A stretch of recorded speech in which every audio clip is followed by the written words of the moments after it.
എല്ലാ മലയാളിയും എപ്പോഴും ഒരു ചിരിയോടുകൂടി മാത്രം ഓർക്കുന്ന ഒരാൾ, എല്ലാ മലയാളിയുടെയും ഹൃദയത്തിൽ എപ്പോഴും സൂക്ഷിച്ചിട്ടുള്ള ഒരാൾ. അദ്ദേഹം പറയുന്ന എല്ലാ കാര്യങ്ങളെയും നർമ്മത്തോടെയും ഗൗരവത്തോടുകൂടിയും എടുക്കുന്നവരാണ് എല്ലാവരും. അദ്ദേഹമാണ് വിട്ടുപോയത്. എല്ലാ മലയാളിക്കുമുള്ള ഫീലിംഗ് എന്ന് പറയുന്നത് കുടുംബത്തിൽ നിന്നൊരാൾ പോയതുപോലെയാണ്. ശരി, ഏറ്റവും അടുത്തൊരാൾ പോയതുപോലെയാണ്. എത്രമാത്രം മലയാളിയുടെ ചിന്തകളെയും സ്വാധീനിച്ചിട്ടുള്ള ഒരാളാണ് അദ്ദേഹം. എഴുത്തിലൂടെ ഭയങ്കര സറ്റേറിക്കലായി സാമൂഹ്യ വിമർശനം നടത്തുകയും രാഷ്ട്രീയ വിമർശനം നടത്തുകയും ഒക്കെ ചെയ്ത ഒരാളാണ്. ഒരുപാട് ആലോചിക്കാനുണ്ട്, ഒരുപാട് ചിരിക്കാനുണ്ട്. കാണുമ്പോൾ തന്നെ നമുക്ക് മനസ്സിലൊരു സന്തോഷം ഉണ്ടാകുന്ന ഒരാളായിരുന്നു. തീർച്ചയായിട്ടും മലയാളിയെ ഉറക്കെ ചിരിപ്പിക്കുകയും ഇരുത്തി ചിന്തിപ്പിക്കുകയും ചെയ്ത ശ്രീനിവാസേട്ടനാണ് പോയിരിക്കുന്നത്. ഞാൻ എല്ലാവരും ദുഃഖം ഉള്ളവരാണ്. എല്ലാവരും ആരോട് സംസാരിച്ചാലും എല്ലാവർക്കും വല്ലാത്ത വിഷമമാണ്. ആ ദുഃഖത്തിൽ ഞങ്ങൾ എല്ലാവരും പങ്കുചേരുകയാണ്, കുടുംബത്തിൻ്റെ പ്രയാസത്തിൽ. ശരി, പ്രതിപക്ഷ നേതാവ് വി ഡി സതീശനാണ് ശ്രീനിവാസിനെ ഒരിക്കൽ കൂടി അനുസ്മരിച്ചത്. ലിഡിയ കൂടി നമ്മോടൊപ്പം ഉണ്ട്. ലിഡിയ, 9:30 മണി കഴിയുന്നു. 10 മണിക്കായിരുന്നു നേരത്തെ സംസ്കാരത്തിൻ്റെ സമയം പറഞ്ഞിരുന്നത്. അങ്ങനെയെങ്കിൽ ഇനി 20 മിനിറ്റ് കൂടി മാം ബാക്കിയുള്ളൂ. അപ്പോൾ കൃത്യം 10 മണിക്ക് തന്നെ ഭൗതികദേഹം സംസ്കാര ചടങ്ങുകൾക്ക് വേണ്ടി എടുക്കുമോ അതോ വൈകുമോ? ഈ സംസ്കാര ചടങ്ങുകൾ അല്പം വൈകാൻ സാധ്യതയുണ്ട് എന്നുള്ളതാണ് നമുക്കിപ്പോൾ മനസ്സിലാകുന്നത്. പ്രത്യേകിച്ച് ഒരുപാട് ആളുകൾ അദ്ദേഹത്തെ കാണാനായി രാവിലെ മുതൽ എത്തുന്നുണ്ട്. ആളുകളുടെ ആ നീണ്ട നിര ഇനിയും അവസാനിച്ചിട്ടില്ല. അതുകൊണ്ട് തന്നെ സംസ്കാര ചടങ്ങുകൾ ആരംഭിക്കാൻ അല്പം വൈകും എന്നാണ് നമ്മളിപ്പോൾ മനസ്സിലാകുന്നത് അതുതന്നെയാണ്. അപ്പോൾ നിരവധി ആളുകൾ അദ്ദേഹത്തിൻ്റെ വീടിന് ചുറ്റുമായി കണ്ടനാടുള്ള വീടിന് പാലാഴിക്ക് ചുറ്റുമായി നിരവധി ആളുകൾ നിൽക്കുന്നു. റോഡിൽ നിറഞ്ഞ ആളുകളുണ്ട്. രാവിലെ 7 മണി മുതൽ പ്രമുഖരുടെ ഒരു നീണ്ട നിര, ഒപ്പം സാധാരണക്കാരുടെ ഒരു നീണ്ട നിര വീട്ടിലേക്ക് ഒഴുകിയെത്തുന്ന കാഴ്ചയാണ് നമ്മൾ കണ്ടത്. ഇന്നലെ ആയിരങ്ങൾ എത്തി അന്തിമോപചാരം അർപ്പിച്ചു. അതിനുശേഷം ഇപ്പോൾ രാവിലെ മുതൽ ഏകദേശം 6 മണി മുതൽ നിരവധി ആളുകൾ വന്ന് അന്തിമോപചാരം അർപ്പിച്ച് മടങ്ങുന്ന കാഴ്ചകളാണ് കാണാൻ സാധിക്കുന്നത്.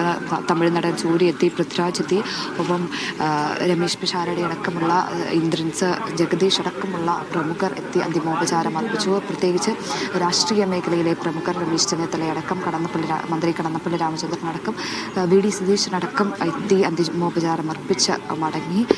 സിനിമാ മേഖലയിലെ പ്രമുഖർ പലരും സംസ്കാര ചടങ്ങുകളിൽ പങ്കെടുക്കാനായി വീട്ടിൽ തന്നെ നിലവിൽ നിൽക്കുന്നുണ്ട്. പക്ഷേ ഈ ആളുകളുടെ ഒരു നീണ്ട നിര അത് അവസാനിക്കാത്തത് കൊണ്ടാണ് ചടങ്ങുകൾ അല്പം വൈകുന്നത് എന്നാണ് മനസ്സിലാക്കുന്നത്.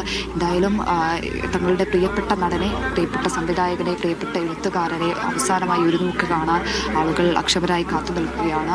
വരിയായി കാത്തു നിൽക്കുന്ന ഒരു കാഴ്ച തന്നെയാണ് കാണാൻ സാധിക്കുന്നത്. മലയാളിയെ സംബന്ധിച്ചിടത്തോളം ഒരിക്കലും മറക്കാനാവാത്ത ഒരു പിടി കഥാപാത്രങ്ങൾ, സിനിമകൾ, ഒപ്പം സംവിധാനം ചെയ്ത നിരവധി ഹിറ്റ് ചിത്രങ്ങൾ, അത് മലയാളി എക്കാലവും നമ്മുടെ പൊതുജീവിതത്തിൽ, പ്രത്യേകിച്ച് നമ്മുടെ എല്ലാ ദിവസവും നമ്മൾ കടന്നു പോകുമ്പോൾ ഉപയോഗിക്കുന്ന ചിത്രങ്ങളിലെ ഡയലോഗുകൾ അടക്കം അത്തരത്തിൽ മലയാളിക്ക് അത്രമേൽ റിലേറ്റബിൾ ആയിട്ടുള്ള ഒരുപാട് ചിത്രങ്ങൾ സമ്മാനിച്ച ഒരു പ്രതിഭയാണ് കടന്നു പോകുന്നത്. ആ പ്രതിഭയ്ക്ക് ഏറ്റവും ആദരണീയമായ രീതിയിൽ അത്രയധികം ബഹുമാനത്തോടെ, ബഹുമതികളോടെ, പൂർണ്ണ ഔദ്യോഗിക ബഹുമതികളോടെ അന്ത്യാഞ്ജലി അർപ്പിക്കാൻ, വിട നൽകാനാണ് ഇത്രയധികം ആളുകൾ കാത്തു നിൽക്കുന്നത്. സർക്കാരിൻ്റെ ഭാഗത്ത് നിന്ന് പൂർണ്ണ ഔദ്യോഗിക ബഹുമതികളോടെയാണ് സംസ്കാര ചടങ്ങുകൾ നടക്കുക. അത്തരത്തിലാണ് നിലവിൽ ക്രമീകരിച്ചിരിക്കുന്നത്. 10 മണി പറഞ്ഞെങ്കിലും ഏകദേശം ഒരു 10:30 ആകാനുള്ള ഒരു സാധ്യത കാണുന്നുണ്ട്. അങ്ങനെ നിലവിൽ അത്തരത്തിലാണ് സാഹചര്യങ്ങൾ പോകുന്നത്. എന്തായാലും മലയാളിയെ സംബന്ധിച്ചിടത്തോളം തീരാ നഷ്ടം തന്നെയാണ്. പ്രത്യേകിച്ച് ശ്രീനിവാസിൻ്റെ ഈ കണ്ടനാടുള്ള വീട്, അത് ശ്രീനിവാസനെ ഏറെ ആഗ്രഹിച്ച് ഒരു 13 വർഷങ്ങൾക്ക് മുൻപ് ഇവിടെ പണിതതാണ്. ശ്രീനിവാസനെ സംബന്ധിച്ചിടത്തോളം ശ്രീനിവാസിൻ്റെ ഏറ്റവും അവസാനത്തെ വർഷങ്ങൾ, കഴിഞ്ഞ 13 വർഷങ്ങൾ അദ്ദേഹം ചിലവഴിച്ചത് ഈ വീട്ടിലാണ്. ഈ വീടിന് ചുറ്റും നമുക്ക് പല ദൃശ്യങ്ങളിലും നമ്മൾ കാണിച്ചതാണ്. നിറയെ മരങ്ങളാണ്, ഫലവൃക്ഷങ്ങളടക്കം ഉണ്ട്. ശ്രീനിവാസൻ സ്വന്തമായി നട്ടുപിടിപ്പിച്ച ഫലവൃക്ഷങ്ങളാണ്. ഓരോ മരത്തിലും, എല്ലാ മരത്തിലും ഈ ശ്രീനിവാസൻ്റെ ഒരു തലോടലില്ലാത്ത ഒരു മരം പോലും ഉണ്ടാകില്ല എന്നുള്ളത് വേണം പറയാൻ. പ്രത്യേകിച്ച് ഈ ഒരു കാര്യം മാത്രമല്ല, വീടിന് ചുറ്റുമുള്ള മരം മാത്രമല്ല, കൃഷിയിടങ്ങൾ, ഒരു 40 ഏക്കറോളം ഉള്ള കൃഷി കൃഷിയിടങ്ങൾ ഒരുക്കി നെൽകൃഷി ചെയ്യുന്നതിലൊക്കെ ശ്രീനിവാസൻ വലിയ തൽപരനായിരുന്നു. ജൈവ കൃഷിയെ വലിയ രീതിയിൽ പ്രോത്സാഹിപ്പിച്ച ഒരു മനുഷ്യൻ കൂടിയായിരുന്നു. അതിന് വലിയ എഫേർട്ട്, ഏറ്റവും അവസാന കാലത്ത് വലിയ അനാരോഗ്യത്തിലിരിക്കുന്ന സമയത്ത് പോലും ഈ ജൈവ കൃഷിയെ പ്രോത്സാഹിപ്പിക്കാനും നെൽകൃഷി ഇറക്കാനും ഒക്കെ ഏറ്റവും മുൻപന്തിയിൽ നിൽക്കുകയും ഇവിടെയുള്ള നാട്ടുകാരോടൊപ്പം ചേർന്ന് അതിനുള്ള എല്ലാവിധ ഒരു 40 ഏക്കറിൽ എല്ലാവിധ സജ്ജീകരണങ്ങൾ ഒരുക്കുകയും അത് വർഷങ്ങളായി ചെയ്തു പോരുകയും ചെയ്യുന്നുണ്ടായിരുന്നു. ഏറ്റവും ഒടുവിൽ ഈ അദ്ദേഹം പങ്കെടുത്ത ഔദ്യോഗിക പരിപാടി അല്ലെങ്കിൽ ഒരു പൊതുപരിപാടി എന്ന് പറയുന്നത് ഈ കൃഷിയുമായി ബന്ധപ്പെട്ട ഒരു പരിപാടി തന്നെയായിരുന്നു. ഈ കണ്ടനാടുള്ള ഉദയംപേരൂരുള്ള ഈ പാടത്ത് കൃഷിയിടക്കുന്നതുമായി ബന്ധപ്പെട്ട പരിപാടിയിലാണ് അദ്ദേഹം വളരെ പ്രസന്നവദനായി വളരെ സൗമ്യനായി ആളുകളോട് മാധ്യമങ്ങളോടടക്കം സംസാരിച്ചിരുന്നു. നമ്മളടക്കം പോയി അത് ആളുകളിലേക്ക് പ്രേക്ഷകരിലേക്ക് എത്തിച്ചത് കൂടിയാണ്. വളരെ സൗമ്യനായി പ്രസന്നവദനായി എന്ന് അദ്ദേഹം സംസാരിക്കുകയും ഒക്കെ ചെയ്തിരുന്നതാണ്.